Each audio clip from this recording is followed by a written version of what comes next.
Maxi-N-Rahmen, die sind ja bekanntlich nicht allzu stabil. Sauber, sauber, sauber, sauber. Das Werk ist noch nicht ganz vollendet. Ja? Viele kennen das Problem. Maxi-N-Rahmen gerissen. Heute zeige ich euch eine Lösung, wie ich das nachhaltig repariere. Ja, lustig. Noch weniger laufen.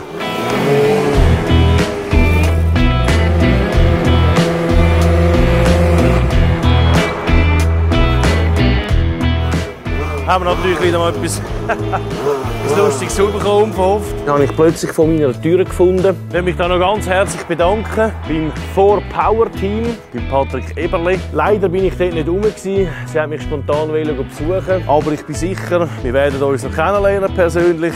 Und das ist irgendwie noch hure lustig. Vielen Dank dafür. Jetzt muss ich nämlich noch weniger laufen. Das heisst, ich werde noch weisser. Toll. Immer weniger laufen. Heißt natürlich ungemein, um ein bisschen Power verleihen dem Ding, oder? Hinten ist wie ein Solex, hat eine Antriebsrolle auf den Pneu. Ja, mit denen fahren zu rennen und alles wüst, habe ich gesehen. Pumpen zu Vollgas die Dinger. Wir werden es sehen. Vielen Dank auf jeden Fall. Bis bald. Also, Maxi-N-Rahmen, die sind ja bekanntlich nicht allzu stabil. Das ist natürlich nur so ein gepresstes Blech, zusammengelötet. Da habe ich jetzt gerade wieder einen aktuellen Fall. Jetzt habe ich gedacht, ich zeige euch das Ganze. Das ist ein sehr schönes Beispiel, wie man hier schön sieht.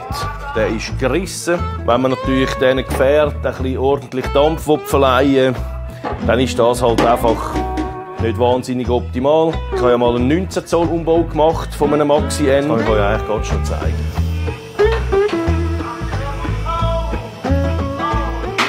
Das ist wie gesagt eine 6 mm Platte. Ich habe die aussenbündig gemacht und komplett verschweißt. Die Rändchen quasi, die es hier hat, die habe ich natürlich dann nachher gerade abgeschnitten. Somit haben wir natürlich von außen her eine schlankere Optik. Die Achse hier, die ist um 70 mm nach hinten gekommen und um 30 mm nach oben. Und somit habe ich hier ein 19 Zoll Rad machen anstatt ein 17 Zoll Rad. Und genau das ist der Grund, man sieht hier, das ist die Wandstärke von dem ganzen Teil. Die 6 mm Platte zieht sich hier bis an den Rahmen und natürlich da vorne auch bis an den Rahmen hin. Das ist natürlich eine richtig robuste Variante, da kann man ordentlich Dampf drauf geben. So, jetzt haben wir das auch noch schnell gesehen. Jetzt ist aber fertig geleuchtet, jetzt muss ich nämlich Gas geben. Und da habe ich natürlich noch die geschmeidigen Varianten. Das sind so Laserteile. Das ist ein 2 mm Blech, schön fein, aber gibt natürlich eine unheimliche Stabilität, wenn man das hier einpasst, dass man das da wunderbar reinlegen kann und nachher mit diversen Räupchen dann verschweissen. Da habe ich auch bewusst noch nichts angestrahlt vorher, weil es gibt ja dann einen Hohlraum und wenn der Hohlraum natürlich blank ist, fängt es innen an rosten wieder. Und da würde ich sagen, da fangen wir gerade mal schnell an. Dann haben wir wieder das bekannte Brüllenproblem. Schnell eine Brille suchen, schau, da liegt eine. Als erstes fange ich jetzt gerade an und schleife mal die ganzen Unebenheiten ab und da, wo ich den schweisse, auch in den Lack.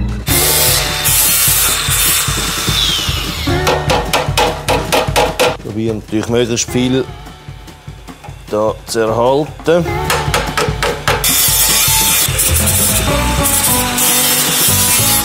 Was natürlich auch noch typisch ist, dann nimmt die Kette natürlich, hängt in dieser Kante ein und verkrautet das Ganze leicht an.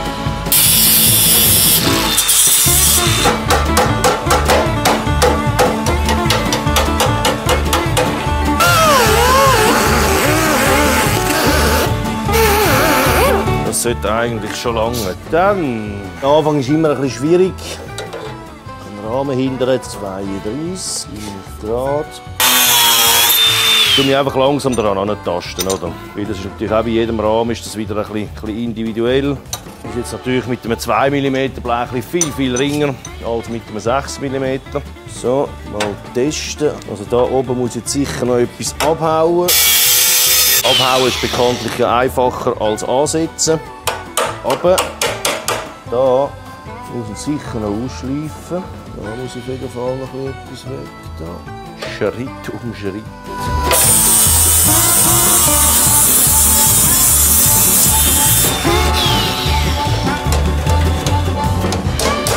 Da kommen wir schon mal rein. Da tut es auch gut. Da hinten haben wir ja vom Hause Puch schon original die Verstärkung. Das ist da die Platte, die eingepunktet ist. Und darum können wir natürlich nicht komplett ins Loch runter, oder? Da müssen wir sicher auch noch ein bisschen nehmen.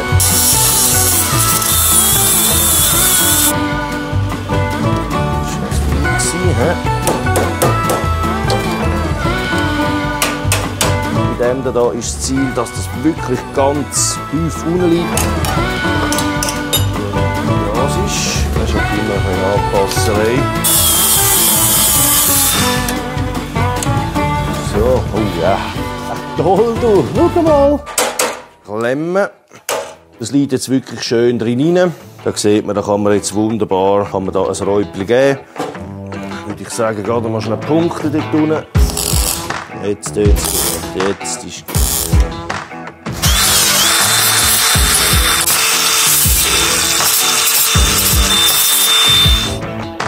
So, das ist okay, hä? Ohne Masse.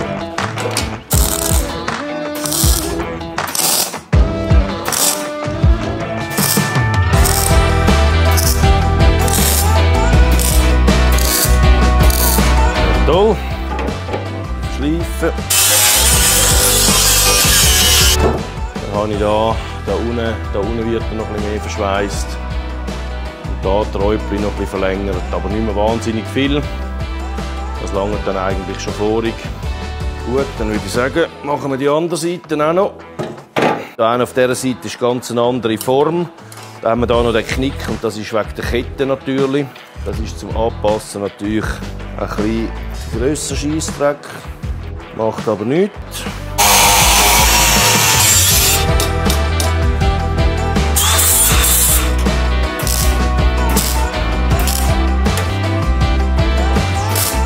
Luft schweissen.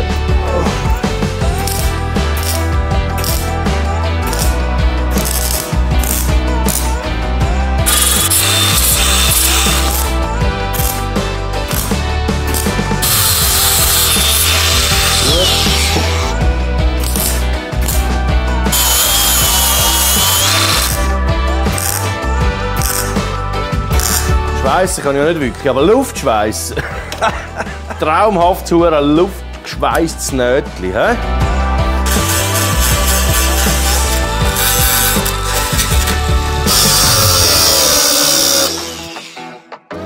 Jetzt kommt natürlich noch mit dem Luftheuler. Jetzt tue ich zuerst einmal noch die ganze Farbe abschleifen, die jetzt vom Schweissen nicht mehr hebt. Genau, das mache ich nur, dass das abgeblätterte Zeug weg ist. Dann kann ich schnell die Kanten kontrollieren, ob das noch alles gut ist. Es wird dann nachher sowieso ein angestrahlter Rahmen. Und gerade da sehe ich jetzt, da hat es zum Beispiel noch eine kleine Delle. Dass ich das halt nachher sauber klopfen kann, tue ich jetzt zuerst mal das Zeugs weg. Da,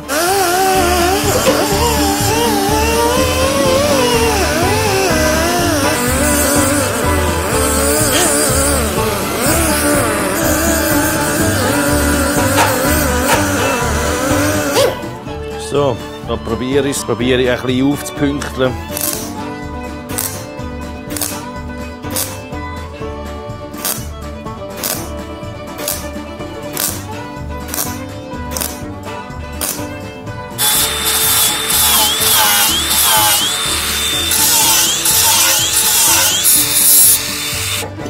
Ja, ganz habe ich es jetzt natürlich nicht mehr angebracht, aber ich finde es jetzt nicht schlecht, so. Man sieht es jetzt sowieso nicht wegen dem Seitenschutz. Schaue ich, dass ich die Kanten noch ein bisschen schön anbringe.